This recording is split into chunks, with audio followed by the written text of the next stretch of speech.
Channel நண்பர்களுக்கு வணக்கம். Rottweiler அப்படின்னாவே ரொம்ப அக்ரிசிவான நாய்கள். அதுக்கு கோவம் அதிகமா வரும். கடிச்சா விடவே விடாது. அதே மாரி அது கண்ணுக்கு முன்னாடி போயிட்டாலே எப்படி பார்த்தாலும் அது நம்மள கடிச்சிரும். அப்படின்ட்டெல்லாம் நெறைய பேர் பல வதந்திகள கிளப்பியிருக்காங்க. அது உண்மையான்னு கேட்டா, அது சுத்தமான பொய். என்னடா பொய்யுங்கிற? இப்ப வீடியோல பார்த்தா கூட இது ரொம்ப கோவமா கத்திக்கிட்டு இருக்கே! அப்படின்னு சொல்லிட்டு சொல்றீங்களா? எதுவுமே இல்ல நண்பா. இது சாதாரண சின்ன ஒரு ஐஸ்கிரீம்க்கான பிரச்சனை தான். ஏன்னா, நான் வந்து இவளுக்காகவே ஐஸ்கிரீம் அந்த சமயத்தில வாங்கிட்டு வந்திருந்தேன்.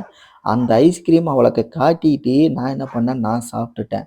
ஆனா, அவளுக்கு அந்த இது வந்து ஏத்துக்கவே முடியல. ஏன்னா, நான் அவளுக்குன்னு சொல்லி தான் இது உனக்குன்னு சொல்லி காட்டி தான் நான் வந்து எடுத்து பிரிச்சு நான் சாப்பிட்றேன். அப்படிங்கும்போது, அவளுக்கு நம்ம பேசுறது எல்லாமே புரியும். எந்த அளவுக்கு வந்து நம்ம இந்த மாரி செல்ல பிராணிகள்கிட்ட பேசி கான்வர்சேஷன் பண்றோமோ, அந்த அளவுக்கு நம்மளோட ஒவ்வொரு விஷயங்களையுமே புரிஞ்சுக்கிற அளவுக்கு அவைங்களுக்கு வந்து பக்குவம் இருக்கு.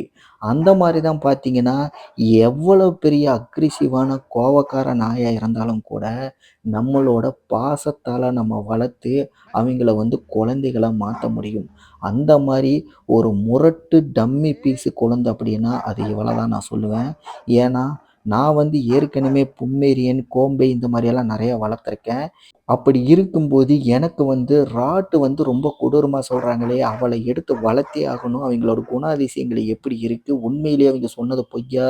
இல்ல உண்மையா? அப்படின்னு சொல்லிட்டு நான் தெரிஞ்சுக்கணும் அப்படிங்கிறதுக்காகவே, அந்த மாரி தான் நான் இவள புடிச்சேன். ஆனா புடிச்சதுக்கப்புறம் பார்த்தீங்கன்னா, இவள வளர்க்க வளர்க்க எனக்கு மொத்தமா இவளோட அந்த எண்ணமே மாறி போச்சு. ஏன்னா, அந்த அளவுக்கு வந்து ஒரு ஃபேமிலி அடாப்டடு. இப்ப கூட பாருங்க, ரொம்ப குழந்தைத்தனமா அவளோட ஐஸ்கிரீம் நான் சாப்பிட்டேன்னு சொல்லிட்டு எந்த அளவுக்கு வந்து கோவமா என்கிட்ட கத்திக்கிட்டு இருக்கு பார்த்தீங்களா? இதில வந்து அந்த கோவத்தில கத்துறது தானே தவிர, இவளுக்கு இறந்தாலும் இன்னொரு ஐஸ்கிரீம் நான் வச்சிருந்தேன். உடனே அத காட்டுனதுமே உடனே மடியில உட்காந்து சரண்டர் ஆயிட்டா. அந்த அளவுக்கு வந்து இவ வந்து ஒரு குழந்தை மாரி. உங்களுக்கு அந்த ஐஸ்கிரீம் வீடியோ வேணும் அப்படின்னா, கீழ மறக்காம கமெண்ட்ல தெரியப்படுத்துங்க. கண்டிப்பா அந்த ஐஸ்கிரீம் வீடியோ அடுத்த வீடியோவாவே நான் அப்லோட் பண்றேன். கண்டிப்பா அத பாருங்க. இவ என்னெல்லாம் அப்ப சேட்டை பண்ணா அப்படின்னு சொல்லிட்டு உங்களால புரிஞ்சுக்க முடியும். அந்த வீடியோ வேணும் அப்படின்னா, நம்ம சேனல மறக்காம சப்ஸ்கிரைப் பண்ணுங்க.